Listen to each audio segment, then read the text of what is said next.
بندرگاہ کی طرف چلے کہ تاکہ سپیڈ بوٹ جو ہے وہ ہمیں مل جائے، اس کی ٹکٹ مل جائے۔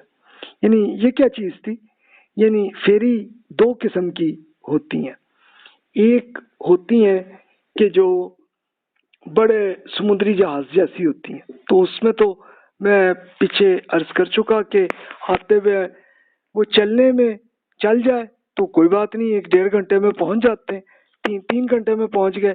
لیکن وہ خواری یہ ہوتی ہے کہ وہ چلنے کے لیے وہ اچھے خاصے 10-12 گھنٹے لگا دیتے ہیں اس میں، اور پھر جب ایگزٹ کریں تب بھی یہی ہوتا ہے، کیونکہ پورے اپنے ٹرکوں، بسوں، گاڑیوں سب کو نکالنے میں لگتا ہے۔ لیکن سپیڈ بوٹس جو ہیں وہ اچھی سپیڈ میں شروع ہو جاتی ہیں کہ اس کی اتنی بڑی لوگ نہیں آتے، تو اس لیے میرا یہی ٹارگٹ تھا۔ تو خیر یہی کیا کہ سپیڈ بوٹ کا ہی لیا، لیکن اس وقت جمعہ کی نماز کا ٹائم بھی آ گیا تھا اور ابھی ٹائم تھا سپیڈ بوٹ کا، تو اب میں نے یہی کیا کہ یہ اس بندرگاہ کے میں نے ان سے کہا کہ بھائی میں نے نماز کے بعد میں انٹر ہوں گا، کہتے ٹھیک ہے جی کوئی بات نہیں، ٹائم ہے ابھی۔ تو میں خیر گیا، تو اب یہ نویبہ ایک طرح کا دیہاتی علاقہ تھا مصر کا، وہاں پہ بندرگاہ کے مسجد میں ہی نماز پڑھی، تو مسجد میں امام صاحب کا خطبہ بھی سنا۔ خطبے کا موضوع رسول اللہ صلی اللہ علیہ وسلم کی سفر معراج ان کا موضوع، اس پہ وہ عربی میں کر رہے تھے کیونکہ یہ رجب کا مہینہ تھا۔ تو امام صاحب کی تقریر کرنے کا سٹائل بالکل ویسے ہی تھا کہ جیسے ہمارے یہاں پنجاب کے دیہاتی علاقوں کے خطیب جیسے ان کا سٹائل ہوتا ہے نا، بالکل مصر میں بھی بالکل وہی تھا۔ البتہ جس طرح کی راگ لگانے کے معاملے میں ہمارے خطیب جیسے شاندار کرتے ہیں، جیسا میوزک ان کا ہوتا ہے، تو مصری اس میں سے یہ مقابلہ پورا نہیں کر سکے وہ، تو یہ ہوا۔ تو خیر جناب نماز پڑھی اور پھر اس کے بعد کسٹم اور امیگریشن کے مراحل کر لی ہم نے، اس کے بعد بیوروکریسی کے باعث وہ جو انہوں نے آتے ہوئے کیا تھا کہ جناب ایجپشن پلیٹ آپ لگائیں اپنی گاڑی پہ، تو اب اس کو واپس بھی کرنا تھا نا ان کو، تو اس کے لیے ایک چھوٹا سا ہوا، ایک مصری صاحب کو معلوم ہوا میں پاکستانی ہوں، تو انہوں نے میری ہیلپ بھی کی کہ آسانی سے پلیٹ نکال دی۔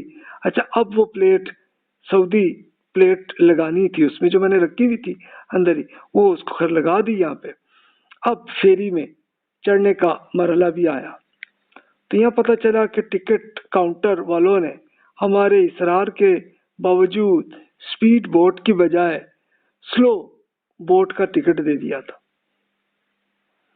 تو وہ جو خواری ہونی تھی وہ پھر ہو گئی، اور میرے ذہن میں یہاں پہنچنے کا کوئی 11 گھنٹے کا سفر ہو جائے گا۔ پھر میں نے ان سے کہا کہ بھائی یہ اضافی رقم جو میں نے دی ہے اتنی، تو سپیڈ بوٹ کی دینا آپ نے، تو شکر ہے وہ مان گئے، انہوں نے پھر سپیڈ بوٹ میں میری انٹری کروا دی، شکر الحمدللہ۔ تو مصر سے ہم ملی جلی جو یادیں وہ یہی ہیں کہ بہت سے اچھے لوگ بھی ملے اور دوسروں کو تنگ کرنے والے بھی بہت سے ملے۔ یعنی پاکستانیوں کے بارے میں کوئی خاصی گرم جوشی بہرحال نظر نہیں آئی کا دکا جو خاص دیہاتی کوئی ملے نا تو ان کا آیا، تو یہ تھا بہرحال۔ تو یہ فیل مجھے یہی ہوا کہ جارڈن میں زیادہ اچھے مہذب لوگ زیادہ جارڈینینز ہیں، میرا یہ تجربہ یہ ہوا۔ اب آپ تجربہ کر کے دیکھ لیں، ہو سکتا ہے آپ کا ڈیفرنٹ ہو۔ اس مصر پر اب تاثرات کا یہ سلسلہ اس وقت تک مکمل نہ ہوا جب تک مصر کی مغربیت پر کچھ تبصرہ ہم نہ کر لیں۔ یعنی وہ کیا ہے، یہ ایک پورا کلچر انہوں نے بنا دیا یورپین کلچر کا۔ اصل یہ ہوا ایک ماڈرنائز کرنے کے لیے، اور وہ کیا کس نے، ان کی حکومت نے کیا کہ محمد علی پاشا کے دور میں مصر کے ماڈرنائز کرنے کا کام شروع ہوا تھا، اور محمد بن پاشا کی جو گورنر تھے سلطنت عثمانیہ کے 1875 کے تھے، لیکن پھر اس کے بعد انگریزوں کی حکومت بن گئی وہاں پہ، اس سے پہلے فرانس کی بنی تھی پھر ختم ہو گئی تھی۔ تو اس کے بعد پھر کیا ہوا کہ باقاعدہ مغربی کلچر ایسا بنا کہ انہوں نے پورا نائٹ کلب، کیسینو اور پھر ڈسکو یہ سب کچھ بنایا اور شراب کو بڑا کامن عام بنا دیا. تو یہ مصر میں بہرحال یہ ان کے اثرات یہ ہیں. اچھا انڈیا میں بھی سیم وہی ہے. پاکستان میں یہ ہے کہ جو کچھ ہے تو صحیح لیکن بہت کامن نہیں ہے، ہر طرف نہیں ہے اویلیبل. یعنی ایک عام آدمی کو یہ ایسی جگہ وہ نہیں ہے، جو ہیں بھی تو چھپ کے ہیں. تو بس یہ ایک فرق. دلچسپ امر یہ ہے کہ معاشرے کی ایک ویسٹرنائز کی ان کوششوں میں مسلم معاشروں نے کسی اہل مغرب کا جو پازیٹیو چیز ہے وہ نہیں ہم نے سیکھی، لیکن ان کی جو نیگیٹو حرکتیں ہیں وہ سیکھ لیں. اب پازیٹیو کیا ہے؟ یعنی یورپ اور امریکہ کی جو پازیٹیو چیزیں، ایک تو آزادی، یہ اظہار، جمہوریت، غریب طبقوں کی خدمت کرنا، انسانی خدمت ہے. یہ یورپ میں آپ کو ملیں گی اچھی چیزیں، امریکہ میں بھی ملیں گی. اچھا وہ ہم نے نہیں سیکھی، لیکن سیکھی ان سے کیا کہ ان کی ایک جنسی آزادی، شراب، جوا، کیسینو، جوا اور ڈسکو، اور پھر طوائف کے کلچر کو ایز اٹ از ہی رکھا. وہ ٹھیک ہے، اس سے پہلے بھی مغل زمانوں میں بھی یہ ہو گیا تھا اور انگریزوں کے زمانے میں زیادہ پھیل گیا اور یہ سلسلہ آیا. اچھا شدت یہ دیکھیے کہ وہی مصر میں اس مغربیت کے خلاف اخوان المسلمین نے ایک بڑی مؤثر آواز انہوں نے کی تھی، لیکن انہوں نے پھر حکومت کے خلاف تشدد کا سلسلہ شروع کیا تھا، تو تبھی ان پہ سختی سے ان کو کچلا بھی تھا. یہ ناصر نے کیا اور ان کے بڑے لیڈرز کو جہاں بھاگ بھی کیا، وہ معاملہ تھا. 1990 کے عشرے میں اہل مصر کی اکثریت نائٹ کلبز میں نہیں جاتے تھے اتنے. یعنی ہوا کیا کہ اس کے بعد اخوان نے تشدد کے بجائے دعوت اور اصلاح کی کاوش کی اور لوگوں کی خدمت کی. تو پھر دیکھیے کہ اس کے مثبت اثرات بھی آئے. صرف جو ایلیٹس ہیں وہ جاتے ہیں ڈسکو میں اور اس طرح کی یہ پوری حرکتوں میں، لیکن عام آدمی ان خرافات سے دور ہی رہتے ہیں. تو یہ تجربہ ہمارا یہ ہوا. اب شاید ہو سکتا ہے چینج ہو گیا ہو، تو پتہ نہیں. 2000 کے عشرے میں مصری معاشرے میں ایک اہم تبدیلی یہ آئی ہے کہ دنیا میں معاشی تبدیلیوں کے باعث یہاں بھی مہنگائی تیزی سے بڑھ رہی ہے اور آمدنیاں نہیں بڑھ رہی. یہ مصر میں وہی ایشو ہے کہ جو سیم پاکستان میں بھی وہی ایشو آپ کو نظر آتا ہے. اچھا انڈیا میں بھی وہی ہے، لیکن ایک اچھا ٹائم انڈیا میں گزرا کہ جس میں ڈیولپمنٹ ہوئی کافی اور لوگوں کو چلو جابس مل گئی منموہن سنگھ صاحب کی حکومت کے زمانے میں، لیکن باقی ٹائم میں وہ ایسا ہی ہے. اب یہ ایک پورے تھے اثر تو ایک دینی تحریکوں کی دعوت کے نتیجے میں دین سے رزلٹ ایسا ہی آیا. یعنی غربت سے بہت سارے لوگ پھر خواتین اپنی نائٹ کلبز اور پھر ڈانس اور یہاں تک کہ جسم فروشی کی حالت میں بھی آ جاتی ہیں. اب صورتحال یہ بھی ہے کہ ایک خاندان کا ایک فرد اخوان یا کسی اور دینی تحریک سے وابستہ ہے اور دوسرا اس کا بھائی یا بہن جو ہے وہ ڈسکو میں جا رہا ہے. تو اس طرح کا کلچر آپ کو اب نظر آئے گا ایجپٹ کے اندر بھی، کچھ اور مسلم ممالک میں بھی. انفارچونیٹلی یہ ایک سچویشن تھی. اس تجزیے سے پاکستان کا ہم دیکھ لیں تو یہاں پہ مذہبی اور سیکولرزم انتہا پسندی دونوں ایکسٹریمزم پہ رہی ہے. یعنی مذہبی لوگ بھی پھر تشدد پہ آئے اور اسی طرح جو سیکولرزم کے جن کو شوق ہے تو ان کو بھی حکومت بھی ملی تو انہوں نے بھی تشدد اور ڈکٹیٹرشپ ہی کی انہوں نے. تو سیم کلچر پاکستان میں بھی وہی آپ کو نظر آئے گی. اچھا سیم عراق اور افغانستان میں بھی وہی خانہ جنگی والی حالت مسلسل رہی. یہ 2001 سے لے کے اور اب 2021 تک ابھی تک یہ صورتحال جاری ہے. یعنی ہم لوگوں نے ایک پازیٹیو طریقے سے اچھے اصلاح کی کوشش کم کی، اور اس کی بجائے تشدد اور قبضہ یہ جب آیا تو پھر ظاہرہ رزلٹ ہی آیا. تو بہرحال جناب یہ ایک اوور آل ویو تھا ایجپٹ کا. 3 گھنٹے بہرحال ادھر بھی لگ گئے، لیٹ لگ گئی، لیکن سپیڈ بوٹ چلنے لگی، ہم بیٹھے تو اب جناب سپیڈ کا مزہ آ گیا. تو اب میں نے وہاں سے پوچھا کہ بھی یہ سپیڈ کتنی ہے، تو انہوں نے بتایا کہ جی جناب 40 ناٹ فی گھنٹہ ہے. یعنی وہ ناٹ تو سمندر پہ ایسے کیلکولیٹ ہوتے نا جو آلموسٹ کہہ لیں تو 1 گھنٹے میں 80 کلومیٹر کی سپیڈ تھی، یعنی سپیڈ اچھی تھی اس کی. تو خیر جناب بوٹ میں بس ایک ہی چیز کمی محسوس ہوئی کہ کھڑکیاں کھل نہیں رہی تھی، یعنی سمندری ہوا نہیں آ رہی تھی. تو یہ تھا، لیکن اندر اے سی لگایا ہوا تھا انہوں نے، تو اب یہ بند کھڑکیاں ہی تھیں. تو یہ ایک طرح کے یہی ہے کہ ہم ایک طرح کے ہوائی جہاز پہ جیسے آپ دیکھ رہے ہو تو سمندر ایسے ہی دیکھ رہے تھے. ہم فیری پر آتے ہوئے ہمیں 11 گھنٹے 12 لگے تھے، لیکن سپیڈ بوٹ جو ہے اس کی نسبت کافی چھوٹی تھی، اس لیے گاڑیاں بھی کم ہی ہوں گی اس میں. یہاں پہ ہم نے اپنی گاڑی لگائی تھی. تو اب خیر سپیڈ بوٹ سے یہ 100 کلومیٹر کا جو ہے یہ نوئیبع سے عقبہ کا جو سفر ہے، اب 11 گھنٹے کی جو میں نے امید کی ہوئی تھی اتنا لگے گا، لیکن 6 گھنٹے میں ہم پہنچ گئے.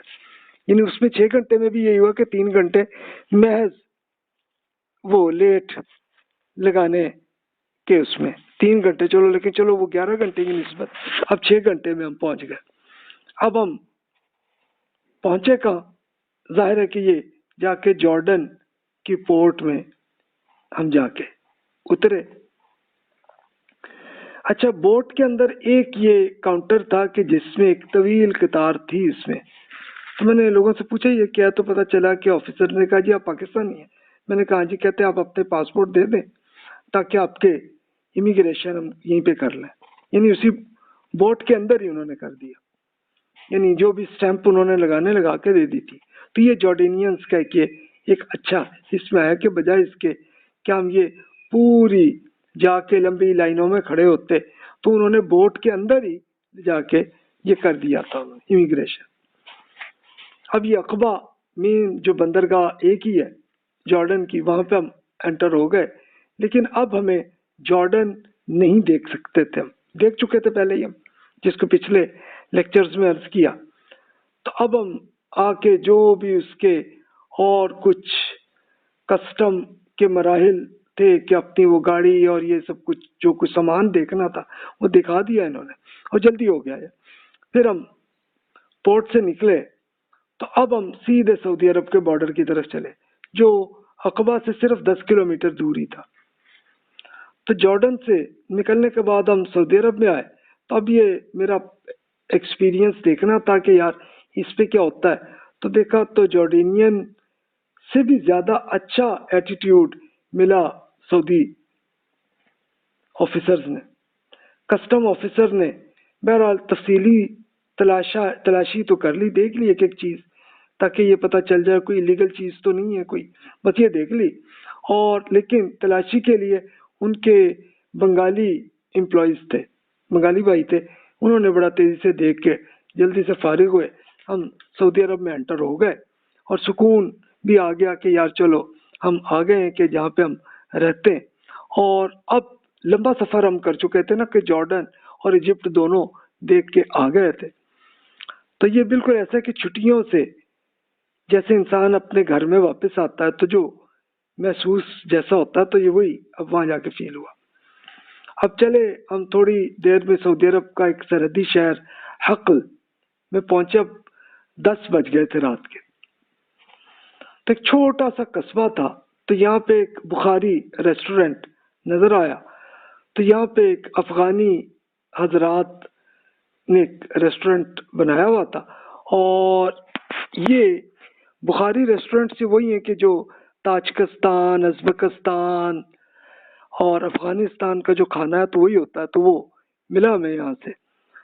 تو ایک بقالہ بھی تھا، تو وہاں پہ ایک صاحب سے نظر آیا تو لگا کہ اپنے یہ لگ رہے ہیں. تو جب انہوں نے گفتگو ان سے ہوئی تو اردو میں ہوئی تو پتہ چلا کہ کراچی کے وہ کھارادار کے علاقے کے ہیں وہ. اور وہ میمن حضرات نے یہاں پہ بھی ایک کاؤنٹر ایسا بنایا ہوا تھا کہ یہاں پہ بھی سیلوٹی. میں نے اب ان سے پوچھا بھی حقل میں کوئی مناسب ہوٹل ہے کہ ہم رات گزر سکیں. وہ بتا کہ نہیں بھی یہ بہت چھوٹا سا قصبہ ہے، اس میں کچھ بھی نہیں ہے. تو خیر جناب یہ اب ہم نے کہا کہ چلو یار حقل سے آگے اگلا کوئی دیکھ لوں شہر، وہاں پہ کوئی ہوٹل مل جائے. تو خیر ہم آگے چلے وہاں سے. تو اب سچویشن کیا ہے کہ ذرا رات تھوڑا آرام تو کرنا تھا، تبھی ہم جدہ جاتے ہیں، کیونکہ جدہ وہاں سے آلموسٹ تقریباً اب کر لیں تو 1100 کلومیٹر تو تھا. ابھی دوسرا شہر ڈھونڈنے کے لیے ہم جا رہے تھے تو پہاڑی راستوں پہ تھے اور بیچ میں نیند آ گئی مجھے. تو اب ایک ہی راستہ تھا، ایک ہی جگہ تھی کہ روڈ پہ ایک بڑی سی کچی جگہ تھی کہ جہاں پہ ٹرک والوں کے لیے آرام کے لیے بنائی ہوئی تھی. تو ہم ہو گئے. اب وہاں پہ کوئی بھی کچھ بھی نہیں تھا. ہمارے پاس خیمہ بھی تھا کہ ہم اس پہ لے کے لیٹتے، لیکن پھر یہ ڈر بھی آیا کہ بھی یہاں پہ صحرا کے اندر کوئی سانپ وغیرہ نہ آ جائے. تو میں نے گاڑی کے تمام شیشے اور چھت بھی اوپن ہو گئی، کھل گئی باہر کی طرف. اور ہم نے کہا کہ چلو یار سو لیں تھوڑی دیر کے لیے.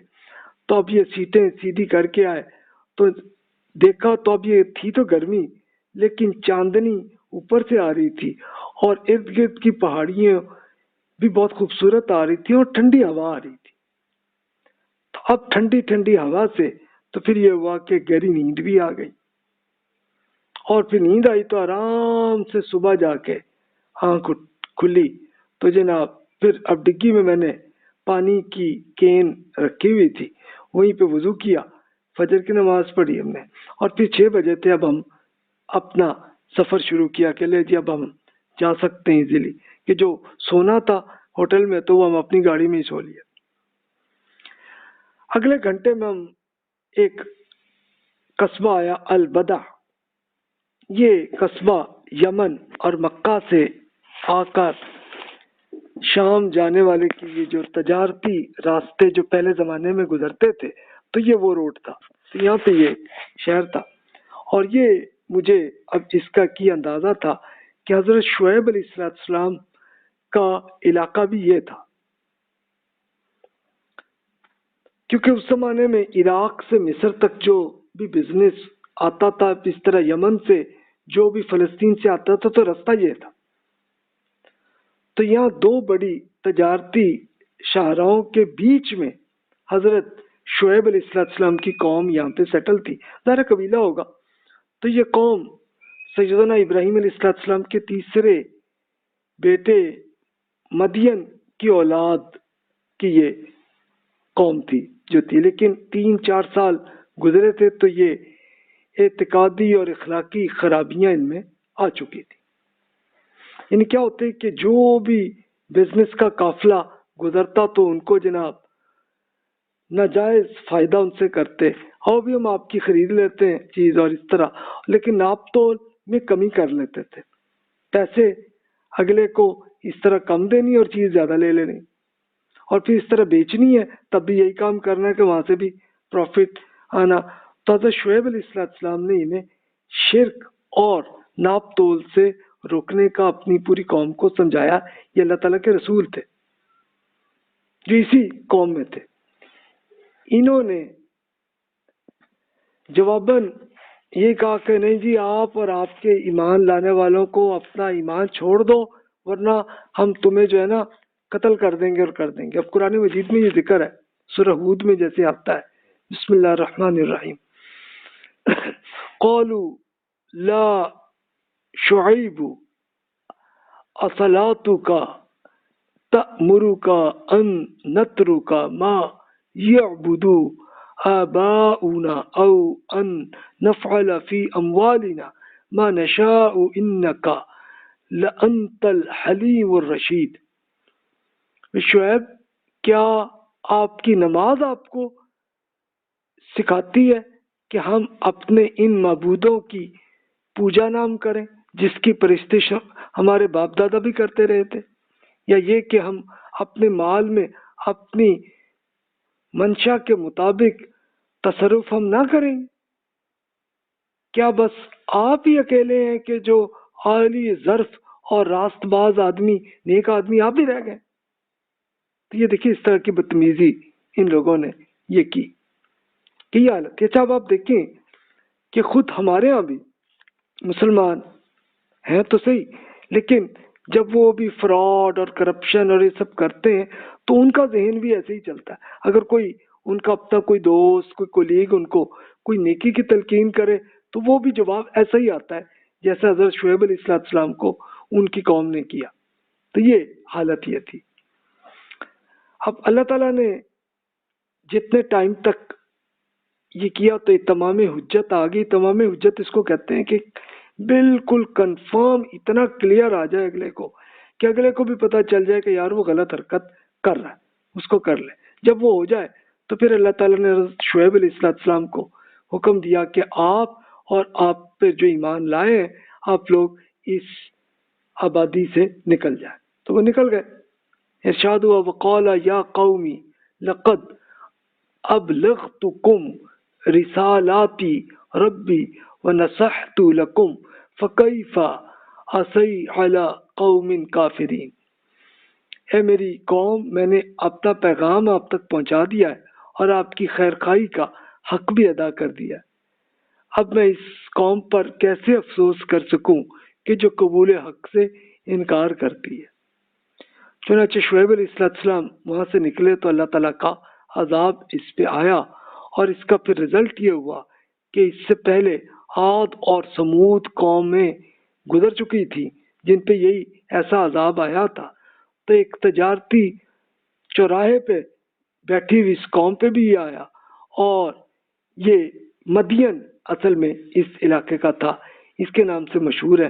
تو پھر عرب اور فلسطین میں پورا اللہ تعالیٰ کا پیغام پہنچا دیا، اور پورے عرب کا بچہ بھی اس پورے علاقے کو سمجھتا تھا، جانتا تھا.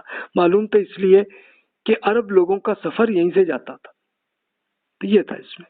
خیر قرآن مجید میں اس تباہی کو خدا کے باوجود اور محمد رسول اللہ صلی اللہ علیہ وسلم کی رسالت کی نبوت کے طور پر پیش کیا کہ اب آخری رسول محمد رسول اللہ صلی اللہ علیہ وسلم ہے. اور یہ جو ہم لوگ سمجھتے ہیں کہ جناب ہم یہ غلط حرکتیں کرتے رہیں تو یہ جناب ہم پہ اللہ کی سزا آئی ہے، ایسے سزا نہیں آتی. سزا کے لیے اللہ تعالیٰ نے اصول یہ بتایا کہ پہلے اپنے رسول کو بھیجتے ہیں اور وہ پورا ایکسپلین کر کے پھر جزا اور سزا کو پریکٹیکل کر کے دکھاتے ہیں. تو وہ ہو گیا. ظاہر ہے کہ رسول اللہ صلی اللہ علیہ وسلم پہ نبوت ختم ہو گئی، تو اب وہ عذاب جو ہے اب نہیں آتا. اب یہ صرف ہوتا ہے کہ یہ جو پرابلمز آتی ہیں تو وہ صرف ایک ریمائنڈر کے طور پہ آتی ہیں کہ یار دیکھو اب باقی زندگی جتنی رہ گئی ہے تو غلط حرکتوں سے بچیں. تو خیر الوداع کے قصبے سے قوم شعیب علیہ السلام کے آثار مجھے نظر آ گئے. ان کے کہ پورا انہوں نے ایک باقاعدہ باڑ لگا دی تھی تاکہ اس میں انٹری نہیں کر سکتے. اب گیٹ بھی بند تھا. میں نے پوچھا وہاں کے لوگوں سے تو کہنے لگے کہ جی یہ 9 بجے کھلے گی، لیکن ابھی یہ صبح کے 7 بجے تھے. تو میں نے کہا کہ یار اب ہمیں گھر بھی پہنچنا ہے، تو اس لیے چلو ہم نے حضرت شعیب علیہ السلام کے اس پورے علاقے کو کہ جہاں پہ ان کی قوم پہ ہوا تھا عذاب، تو وہ آ گیا. لیکن دیکھا کہ بالکل جیسے قوم سمود کے نے جیسے چٹانوں کے اندر گھر بنائے تھے تو سیم اسی طریقے سے اس قوم نے بھی ایسے ہی چٹانوں کو کھود کے گھر بنائے ہوئے تھے. تو شعیب علیہ السلام کی اس پورے آپ کی قوم کے علاقے کی یہیں سے نظر آئی. تو اس کو چلو ٹورزم کو سعودی عرب والوں نے اس کو بھی اسی لیے سنبھال کے رکھا ہوا تاکہ قرآن مجید میں جو حکم جس کا آیا ہے ذکر جس کا، تو اس کا وہ پورا ایویڈنس اگلی نسل در نسل اب تک رہے. اب خیر جناب سعودی عرب کی کوسٹل ہائی وے پہ آ گئے، الوداع سے آگے نکلے تو ایک وبا، ایک آیا چھوٹا سا شہر، اس کی طرف ہم گئے تو کھلی اب ڈیزرٹ روڈ پہ ہم آ گئے اور ہوا کے دوش پہ ہم اڑتے جا رہے تھے. دبا کے بعد الوجھ شہر آیا، اس کے بعد یمبو شہر آیا. یمبو ایک بڑا شہر ہے سعودی عرب کا، جو کہ ٹریفک سگنلز یہاں پہ بہت زیادہ تھے جو ختم ہی نہیں ہو رہے تھے، وہی آیا. تو پھر جب ختم ہوئے تو پھر آگے یمبو کی انڈسٹریل اسٹیٹ نظر آئی، اور یہاں پہ پھر ایک باقاعدہ موٹر وے کی شکل میں روڈ آ گیا، جو ابھی تک سنگل روڈ تھا لیکن اب موٹر وے آ گئی. اچھا، یہ یمبو کی اہمیت کیا ہے کہ یہ سعودی عرب کا وہ شہر ہے کہ جو ایک انڈسٹریل اسٹیٹ کافی عرصہ پہلے بنی تھی، تو بہت ساری فیکٹریز اور سب کچھ بن چکا ہوا ہے اور بہت اچھی طرح انہوں نے ڈیولپ کیا. اس لیے بہت سارے پاکستانی انڈینز بھائی بھی جو ان کو جابز ملتی تو وہ یمبو میں رہتے. تو خیر جناب، اب میں نے یہ لیڈ اسپیڈ اور تھوڑی دیر میں ہی دیکھا تو آگے بدر کا ایگزٹ آ گیا، جس کو میں پچھلے لیکچر میں عرض کر چکا کہ یہیں سے ہم انٹر ہو کے جنگ بدر کے علاقے میں ہم آ گئے تھے، لیکن اب ہم دیکھ چکے ہوئے تھے تو اس لیے یہاں سے آگے ہم پھر آئے تو ابوا وہ آیا کہ جہاں پہ سیدہ آمنہ رضی اللہ تعالیٰ عنہا جو رسول اللہ صلی اللہ علیہ وسلم کی والدہ کا انتقال ہوا تھا، ابوا کے پاس. تو خیر وہیں سے ہم گزرتے، ہم پہلے وہاں سے گزر چکے تھے پہلے ہی نا. تب ہم آئے تو اب یہ جناب عصر کے وقت تک ہم جدہ میں انٹر ہو گئے. یعنی سعودی عرب کے روڈز کی خوبی یہ تھی کہ حقل جو آخری شہر تھا جو بالکل جارڈن کے بارڈر پہ تھا، وہاں سے جدہ تک 1100 کلومیٹر تھا، جس کو پاکستان میں دیکھ لیں لاہور سے حیدرآباد کا تھا. تو اس کا پورا سفر صرف 8 گھنٹے میں ہم نے کر لیا تھا. تو یہاں کے قرآن اور بائبل کے سفر نامہ یہاں پہ میرا ختم ہو گیا معاملہ. تو اب میں نے ارادہ کیا تھا کہ یار اور ملک بھی دیکھوں، جس میں خاص طور پر سیریا، ترکی، عراق، فلسطین، جس میں انبیاء کرام علیہ السلام کا، اور اس پہ پھر لکھوں بک. تو پھر 2009 میں ترکی گیا تھا. اس کے لیے میرا سفر نامہ اس لنک پہ موجود ہے، آپ وہ بھی کرتے ہیں. اس پہ بھی لیکچرز انشاءاللہ بنا دوں گا کچھ عرصے میں. تو یہ لیکن عراق اور فلسطین ہم نہیں دیکھ سکے، اس لیے کہ عراق میں بھی مسلسل جنگ کی حالت تھی اور فلسطین میں بھی مسلسل کہ وہ اسرائیل کی اسٹیمپ ہی لگتی ہے اس میں ایئرپورٹ پہ. تو پھر ہم واپس نہیں جا سکتے پاکستان اور نہ سعودی عرب جا سکتے، تو اس لیے وہ نہیں ہوا. تو بہرحال اب تک کی یہ صورتحال ہے. انشاءاللہ اگلے لیکچرز میں آپ سے ذکر کروں گا انشاءاللہ ترکی کا سفر نامے کا بھی. اور بیچ میں جیسے حضرت امام شافعی رحمۃ اللہ علیہ کے رسالے کا ذکر تھا تو وہ تھا. تو یہ میری بکس ہیں، حاضر ہیں آپ کے، آپ ان کو میری ویب سائٹ mubashirnazir.org سے آپ ڈاؤن لوڈ کر سکتے ہیں اور پڑھ لیں اس میں. تو جناب یہاں پہ یہ سفر نامہ تو مکمل ہو گیا. تھینک یو سو مچ، جزاک اللہ خیر واحسن الجزا.